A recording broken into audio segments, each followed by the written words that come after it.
कहाँ पहुंचा सकत है। अरे वाह आवा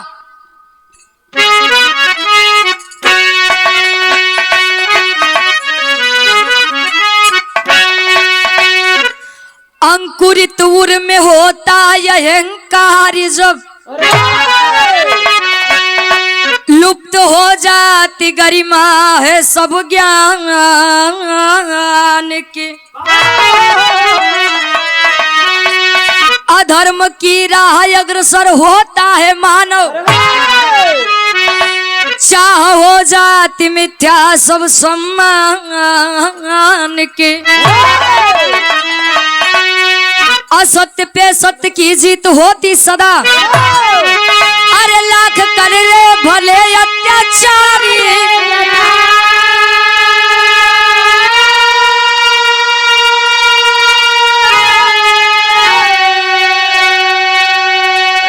फूटता है घड़ा पाप का एक दिन रोक सकता नहीं वह कुल का पतन।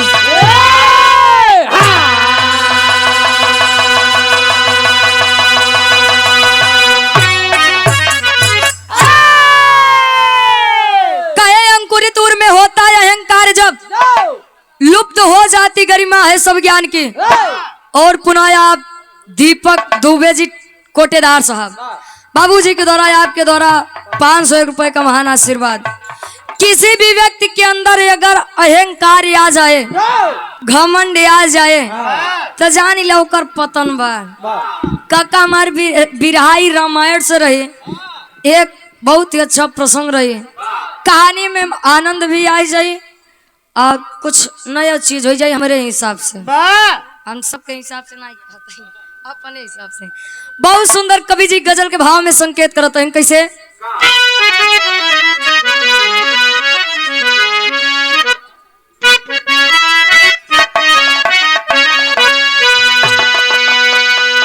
मेरे खून दिल की मेहंदी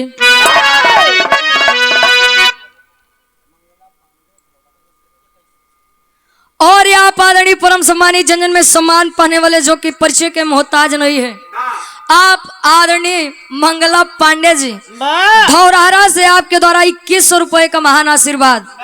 चरणों में कोट कोट नमन है। आशीर्वाद के चाह रहेगी कि हम बच्चे अपनी कला में कामयाब रहे।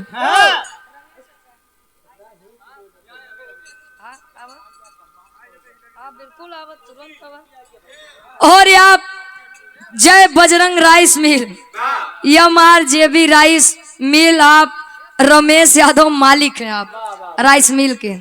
आपके द्वारा 500 रुपए का महान आशीर्वाद। माई भगवती आपके मलिकाना इसे बरकरार रखे। काका जब तक किस्क मोहब्बत प्यार रहा तब तक तो ठीक ही रहा। इश्क एक से ना है जब से लब हो गया लब में सब हो गया। ऑपरेटर चाचा आप ही जान ला एक जनी सज्जन लागत कहे प्यार व्यार के चक्कर में अरे प्यार व्यार के चक्कर में सब घर परिवार छूट गई। बेगाना से प्यार बढ़ल हमसे नाता टूट गई। 4 दिन के चढ़ल जवानी 4 दिन के चढ़ल जवानी एक दिन स्वतः उतर जाई। चचू खुले के पहले बबुआ सारा स्वप्न बिखर जाई। ये प्रेम जब तक आए तब तक ठीक बा लेकिन जौने दिन ढेर सर के ऊपर पानी जाई पानी ही जात ना वही दिन जान ले कर नाश बा। लइकवा कहे जा बेवफा जा जवन करू तवन ठीक ही करू लेकिन कबो सुखी न रहू। बस करा इतना शराब न देव कहे कहा बका कहे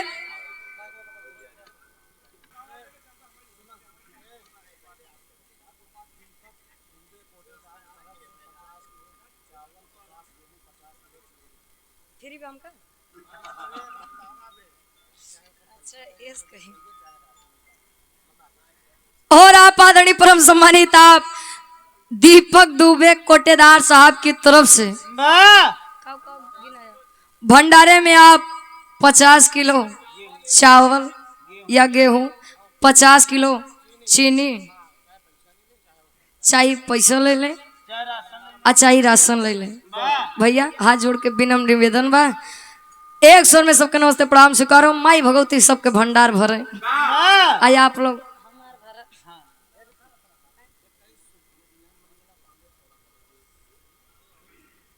और यहाँ आदरणीय परम सम्मानित धौरहरा से आप मंगला पांडे जी पुनः 21 रुपए देकर सम्मान किए। माई भगवती हर मोड़ पे तरक्की दे। प्रेमी का हाथ बका कहे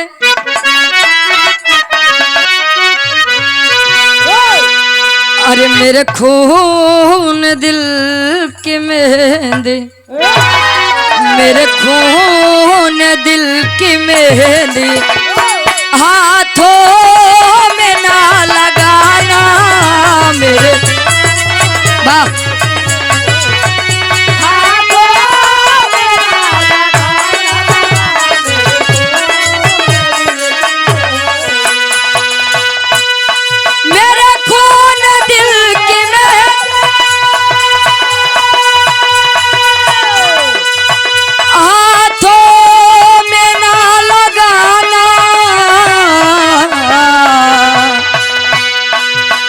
जब निकले मेरा जनाजा, जब निकले मेरा जनाजा, सहनाइया बजाना बजाना जब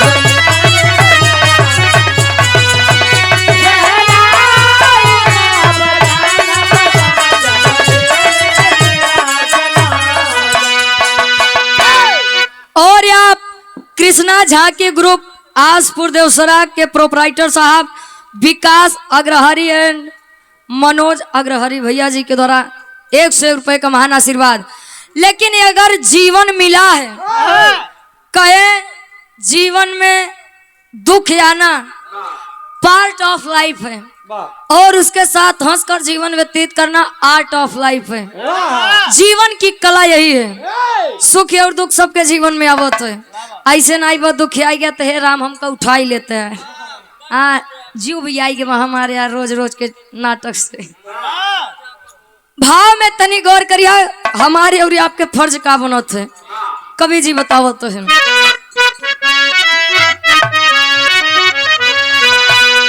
अरे लाखों मुसीबत आए, लाखों मुसीबत आए, उसे हंस कर गले लगाना जब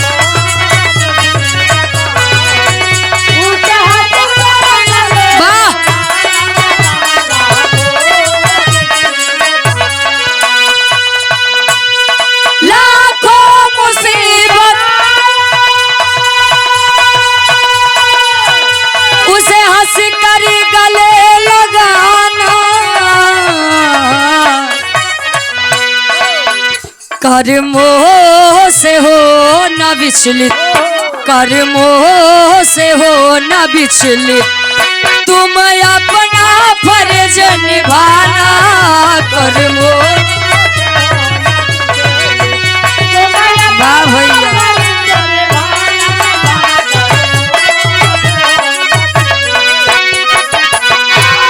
कर्मों से हो न विचलित, तुम अपना फर्ज निभाना। बिरहा के कहानी के शुरुआत हमरे हारे से लियागा। आओ गुरु जी।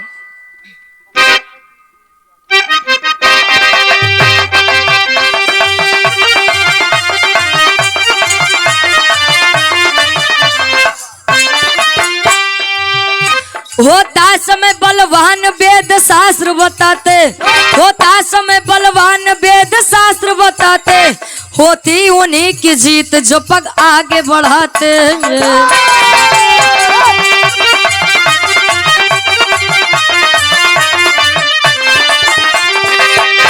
सीता हरण किया था कानन में दशानन, सीता हरण किया था कानन में दशानन, पापी कुलीन कर्म किया घोर या पावन।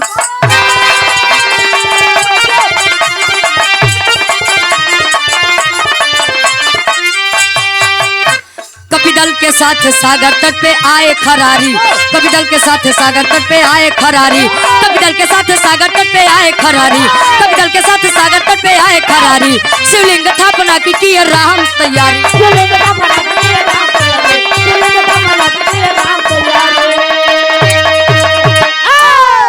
कहानी के तनी समझला। बताया जाता है इस संसार में समय से बड़ा बलवान कोई नहीं होता है।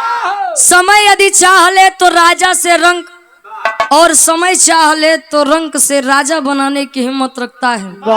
के देखे रहन प्रभु श्री रामचंद्र जी के 14 वर्ष के वनवास हुए। राजगद्दी सुबेरे मिले जात रही, राजगद्दी तो नहीं मिले, लेकिन 14 वर्ष के वनवास जरूर मिल गया। वनवास गए का घटना भाई आप लोग यह जानत है। बस कहानी हमारे यहाँ ऐसे रही। माई सीता जी लंका नगरी गई, राम जी कहन हनुमान, ए बेटा हनुमान,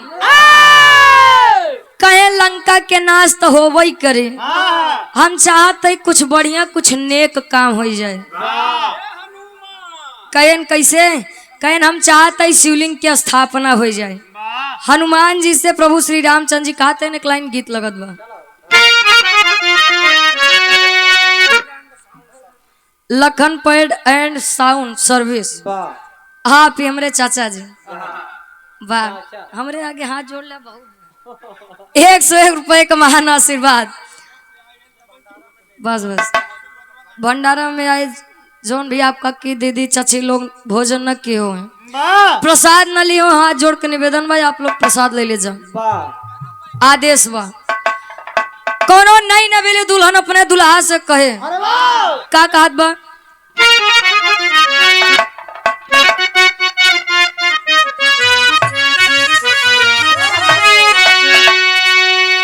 अरे बाली और झुमका भुलाई जा, ए अरे बाली और झुमका भुलाई जा, नथुनी पगोली चले टप बनवाई दा, बाली और झुमका। क्या बात है?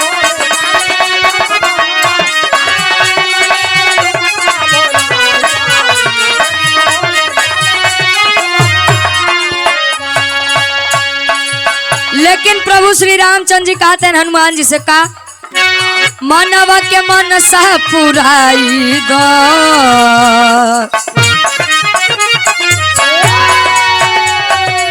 मानवा के मन सा पुराई दा, ज्ञानी पंडित कभी कोई ढूंढ के लियाई दा, मानवा के।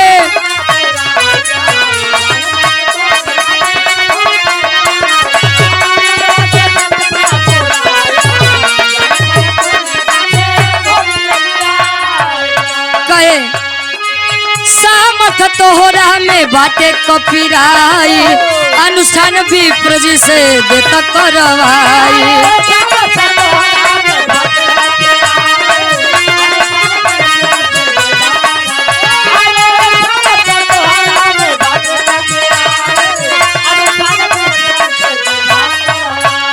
ए मानवा के मनसा पुराई दो, मानवा के मनसा पुराई दा, ज्ञानी पंडित कभी कोई ढूंढ के लियाई दा, मानवा।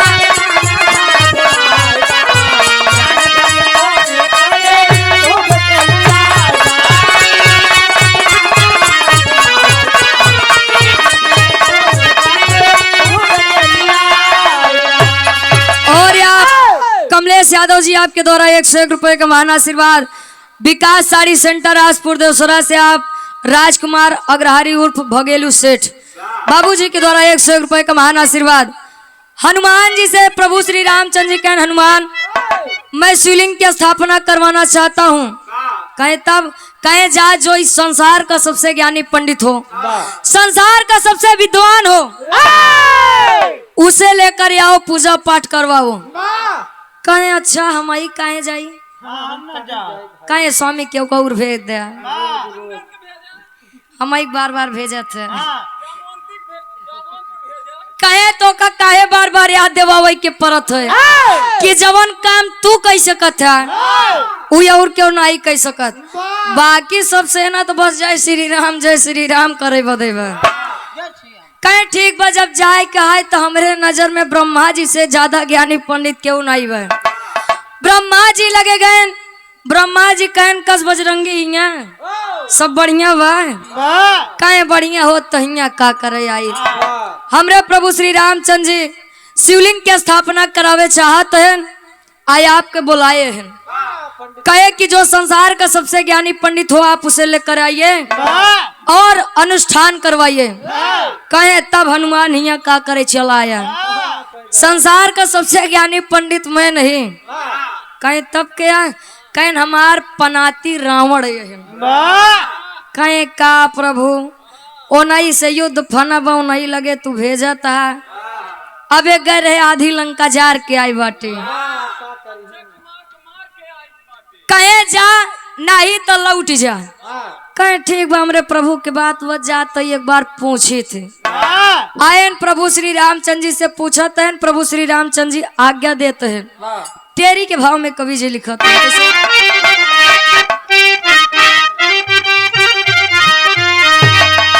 अरे खरारी तब बजरंगी से कहे, अरे खरारी तब बजरंगी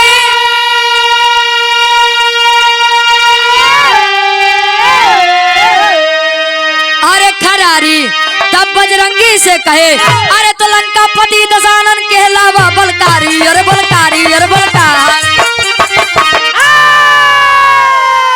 खरारी तब बजरंगी से कहे, लंका पति दशानन के अलावा बलकारी। कहे जब यह बात वह संसार के सबसे ज्ञानी पंडित रावण जी है, तो आज वहां पर आप एक योद्धा का दूत बनकर नहीं बल्कि एक यजमान का दूत बनकर जाइए।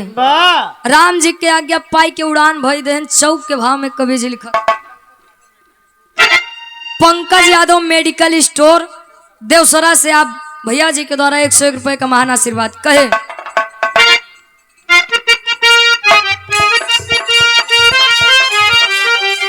और आप पुनः इस भाव को समझते हुए कमलेश यादव बाबू जी के द्वारा 101 रुपए का महान आशीर्वाद कह रहे हो ही जाए, बस तुरंत हो। कहे चले राम को शीश झुका,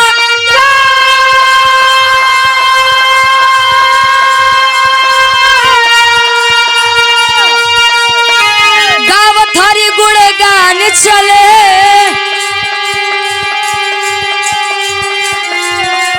चले भक्त श्री रामचंद्र के,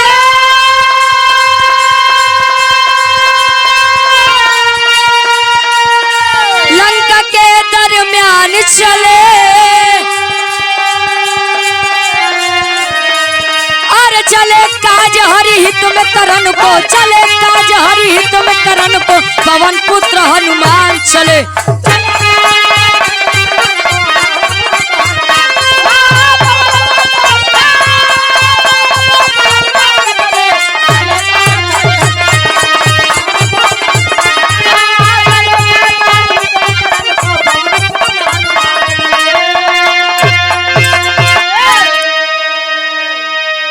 हनुमान जी आज्ञा पा करके चल दिए। आधा समुद्र जब पार करें, कहें कि प्रभु के बात मान के यहाँ तक आए तो गए, लेकिन अगर रावण हमका ऐसे देखी तो एकदम उखड़ जाई।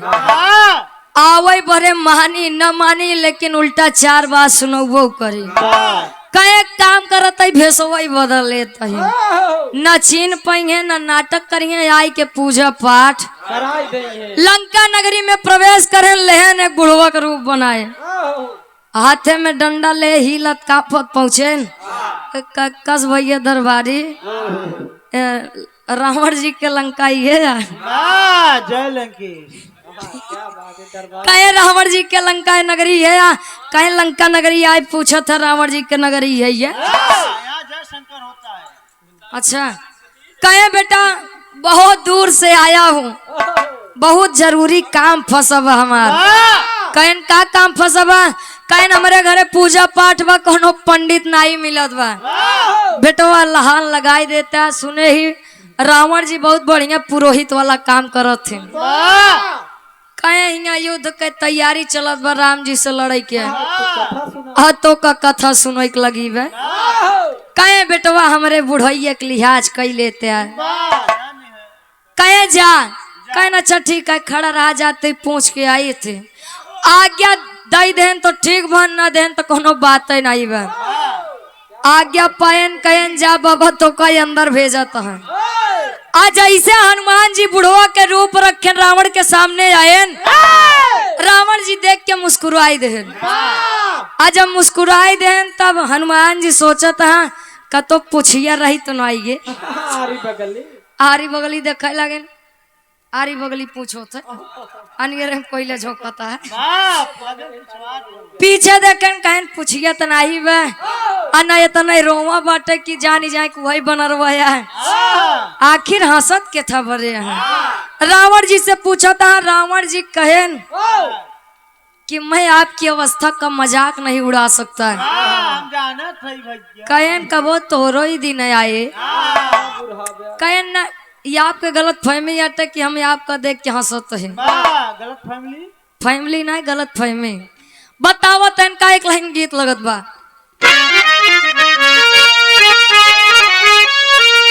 अरे त झुलनिया के गुजवा अरे त झुलनिया के गुजवा अरे टूटल ये राजा टेसनिया से गड़िया छूटल ए राजा टेसनिया से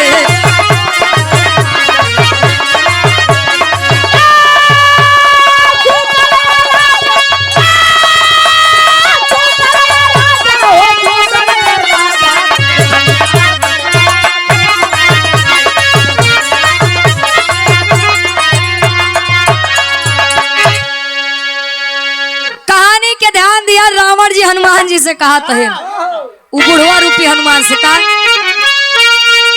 अरे तो बोला दशानन अरे तो बोला दशानन हे हनुमान आवा तुहार पुछिया कहाँ हमके बतावा तुहार पुछिया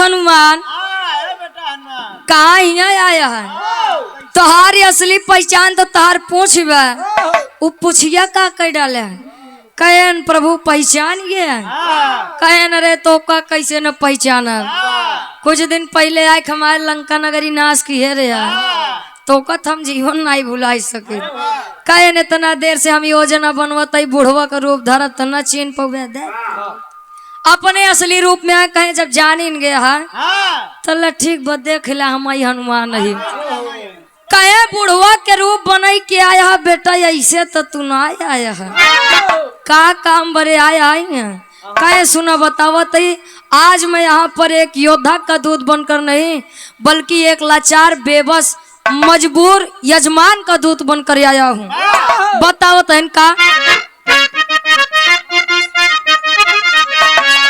अरे बैठा यजमान बाटे अब सागर के तिरवा अरे चल के पुरोहित हरा मन के तू पिरवा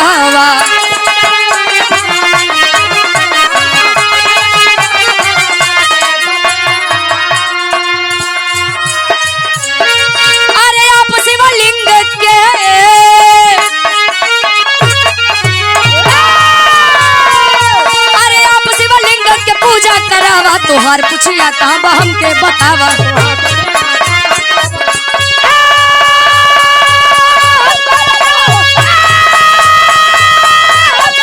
क्या बात है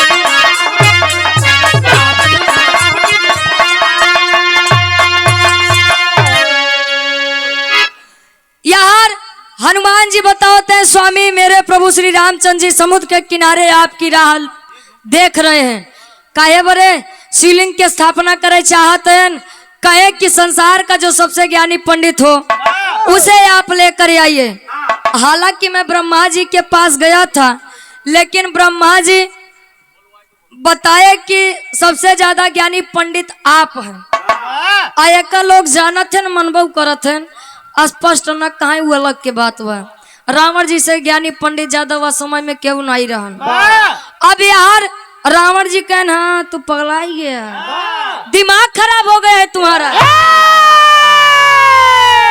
इतना नचला लोड न ली। और आप पुनः इस भाव को समझते हुए आप मंगला पांडे जी धौरहरा से आपके द्वारा पुनः 2100 रुपए का महान आशीर्वाद और पुनः 201 रुपए का महान आशीर्वाद दीपक दुबे कोटेदार साहब की तरफ से आशीर्वाद के चाह रही। अब यार सारी बात जब मना करें मंदोदरी जी सुनत नहीं कहीं स्वामी ए नाथ, वैसे ही राम जी इतने चिंतित परेशान हैं, उनकी धर्म पत्नी को आपने ला करके रख लिया है। अगर वो कहा तन पूजा पाठ करावे बदे तो जाई के काहे नहीं करावो तो। अब यार मंदोदरी जी के बात माने लेन अपन पोथी पत्रा दबाए चल रहे। अच्छा काका ए कहानी के तनी ध्यान दिया। एक की शॉर्ट में एक कहानी बा। एक पंडित रहे, आज के पंडित और तब के पंडित में अंतर कारण तनी ध्यान दिया। एक पंडित जी रहे नदी किनारे कुटिया बना के रहत रहे। पंडित जी हो। हाँ आ एक डोमिन रही, जात के डोम रही मेहरारू रही। ओकर नित दिन के काम रहन जाय के मांग के खाई के अपन जीवन बितावत रहे। पंडित जी संयोग से घरे मछली बनाए रहे। भैया पंडित जी मछली बनाए रहे। नीलेश यादव अनिल पांडे 100 रुपए का महान आशीर्वाद। नहीं हो मछली बनाए रहे न ओकर सुगंध एकदम फैलत बा। अब वो मेहरगुआ मांगे बदे पंडित जी लगे गए सोचे धर्मात्मा है ये है, साधु संत मन है ये है, कुछ न कुछ तो बढ़िया खाए के मिल जाए। तैसने पंडित जी थाली में परोस के लाई के बैठे। मेहरगुआ पहुंचे महकई लगा कहे पंडित जी का महकत बा, बड़ा गजब गंधात हो। कहे का महकत बा। अब जान गए पोल पट्टी खुल जाए कहीं पंडित जी तू मछली खाते, पंडित बना था तू मछली खाते। कहे चुप चुप चुप चुप। अच्छा ते जान गए है क्यों बताए ना, नहीं बड़ी बदनामी हो। अब तब ले डोमिनिया हुआ से निकली, तब ले 4-5 जने खड़ा रहे। कहे हमका का पड़ी बा, हमार का जात बा। कहे का कहना रे यार हमका का जात बा, को पंडित वो मछली खात रहा। हम काहे क्यों बताई हमार का जात बा, पंडित मछली खात बा, खाए न खाए से का मतलब बा। भैया ये अब पहले उराज के एकदम पंडित जी में अंतर सब कनाई कहत है, अंदर सब करत हैं बहरे नहाए।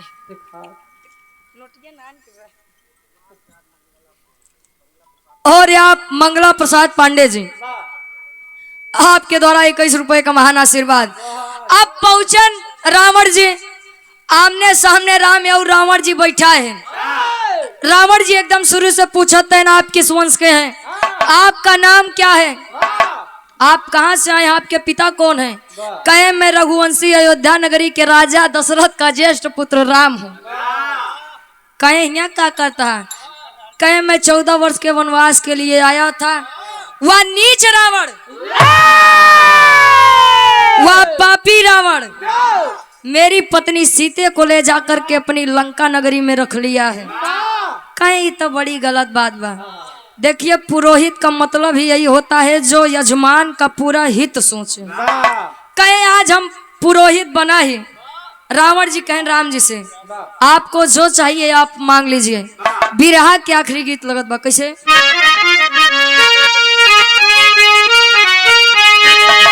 अरे तो कोठे ऊपर कोठरी हलवैया के दुकान,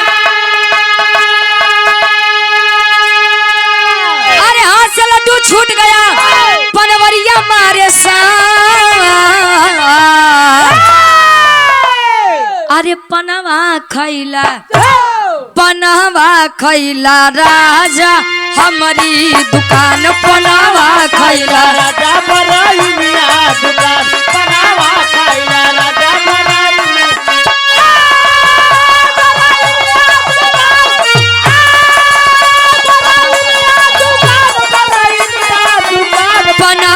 खैला राजा हमारी दुकान बनावा खैला राजा बनाइनिया दुकान। लेकिन आज राम जी रावण जी से मांगत है मांगन का अरे वीर दशानन के आगे तब बोले है करतार अरे यही लालसा दिल में बटे करा मंत्र उच्चार अरे तो ले लंका पति के हम गर्दन उतार ले यहाँ राम जी कहन कि नाथ मैं चाहता हूं कि अगर मेरा सामना उस रावण के साथ हो तो मैं रावण के 10 शीश काट कर आऊं। रावण जी कहने वो मस्त हुआ ऐसा ही होगा कहन और कुछ कहन जब हमार कुंभकर्ण से सामना हुए तब हम वो खराई दे कहीं वो मस्त हुआ ऐसा ही होगा। यजमान अब देर होत बा अब हम जोन कहते ही वो का माना पापट के भाव में कवि जी लिखत है अरे रघुराई से बोले मधुरी बानी रावण ज्ञानी हो अरे तो रघुराई से बोले मधुरी बानी रावण ज्ञानी हो हवन करा मिल के धुनो परानी रावण ज्ञानी हो हवन करा मिल के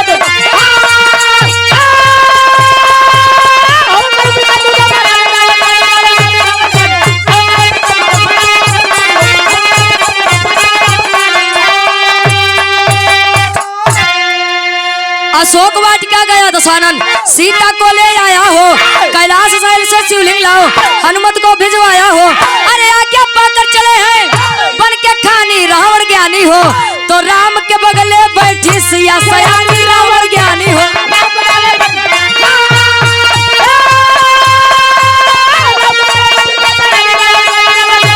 वाह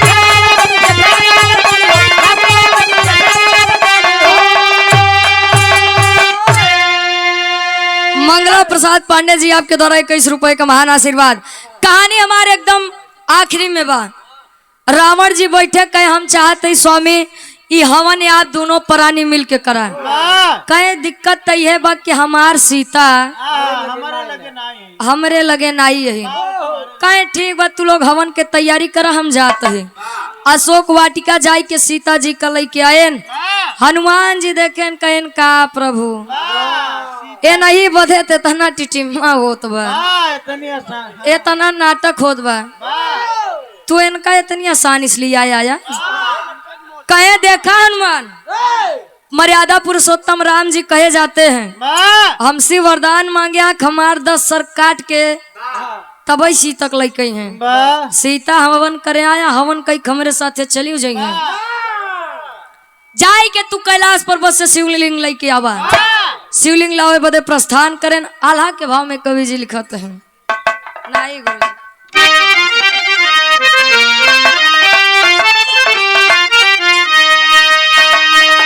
हाय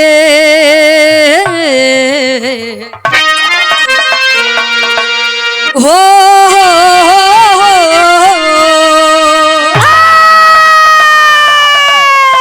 अरे तो राम जैसे स्वामी गतिया में कोई नहीं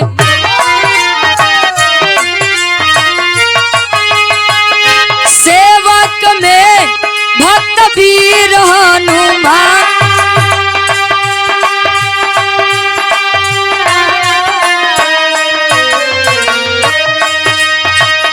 शिवलिंग लावे बदे कैले प्रस्थनवा भैया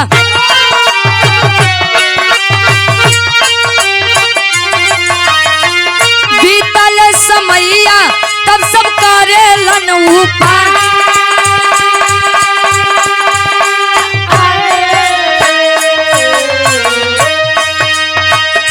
बालू के पिंड तब रावण बनाए बाबू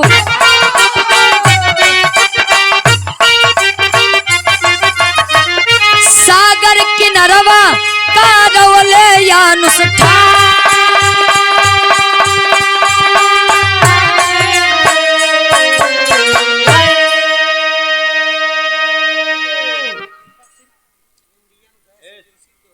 इंडियन गैस एजेंसी देवसरा से आप दीपक सिंह जी प्रधान जी आपके द्वारा 201 रुपए का महान आशीर्वाद।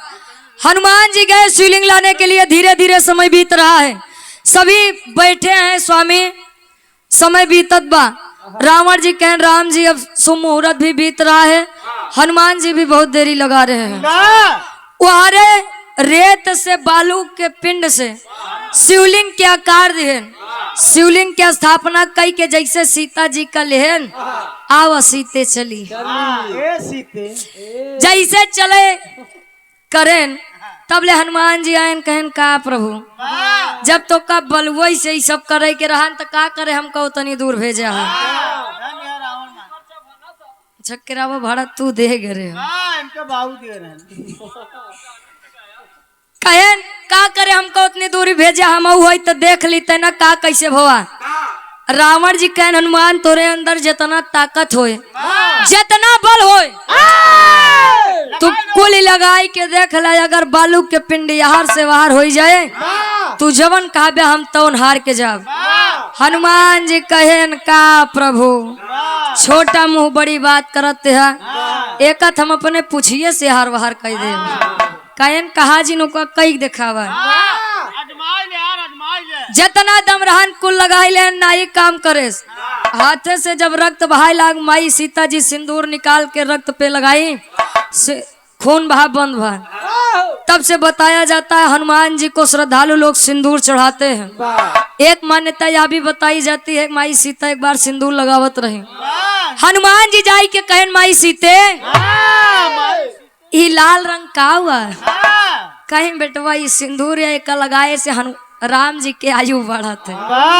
गए अपने सारी शरीरिये में सिंदूर लगाए ले ये बरे कहा गबा कि हनुमान जी जैसा भक्त ना कबो क्यों रहन अन्ना कबो क्यों होई। अब जब रावण जी जाए लगे, राम जी कहें स्वामी कुछ दक्षिणा ले लीजिए। कहें राम का देबा, तोरे ईटा पत्थर के मकान हमारे सोने के लंका, रही तुहार रखी मेहरारू वो हमारे लगे बा, का देबा। कहे नहीं कुछ मांग लिया, मांगत है कहीं दे वही के चाहता तो दे। आखिरी भाव खड़ी के भाव में कवि जी लिखा,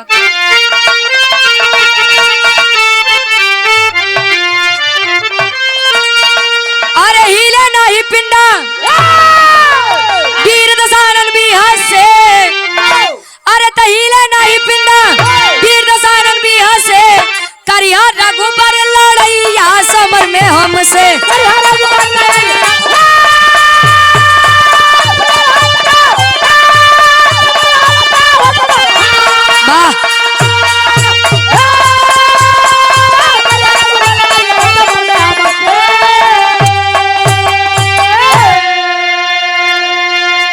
कहे अगर हमको कुछ देना ही चाहते हैं तो आप यह दीजिए, मेरी लंका नगरी में जब एक भी वीर ना बचे तभी सीता को लेकर आना, मैं रहूं ना रहूं वो बात की बात है। एक छोट के वीर अगर बच गया तो सीता के लिए आई के ना आया। कहे स्वामी हम दिए आपका ही गुरु दक्षिणा, अब वह जगत के नाम का पड़त नहीं हो, देख ले कवि जी प्रमाण देते हैं। अरे साथ सिया को लेके तब चल दिया है लंकेश्वर हो, तो जहाँ किए थे अनुष्ठान में तीर्थ बना रामेश्वर हो।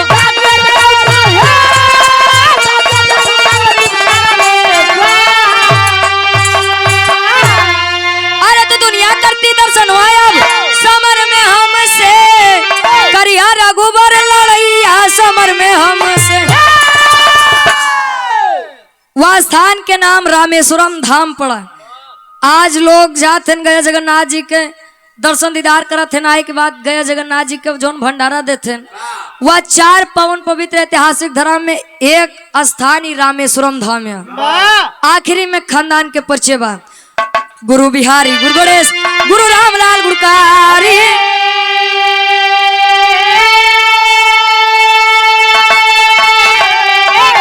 अरे स्वर्ग बसे चंद्रिका कवि भारत जी बने पुजारी हो।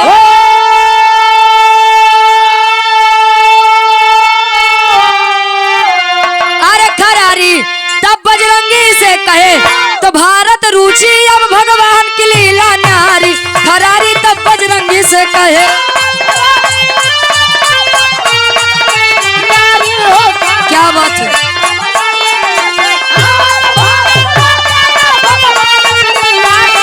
कमलेश भैया समाजवादी गीतिया हो जाए। दुनिया का मेला, मेले में लड़की लड़की अकेली सन्नो है नाम उसका। दुनिया के कर, अरे भाई हम गाना गावत है, हम का करे नाम बिगाड़ा, नाम बिगाड़े तो सुरेश चाचा बिगाड़े, हम का करे बिगाड़े। नहीं शुरू में कहा है कहे दुनिया का मेला, मेले में लड़की लड़की अकेली सन्नो है नाम उसका।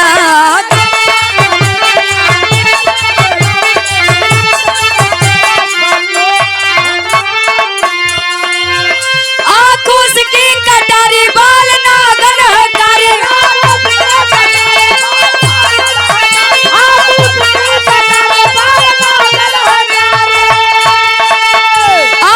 की कटारी बाल नागन है कारी, गोरे गोरे अनार जैसा है गाल उसका। मेले में लड़की लड़की अकेली ज्योति कमलेश भैया कहाँ बटे नहीं आई जाए, एक लाइन समाजवादी गीतिया हो जाए, नाई कावे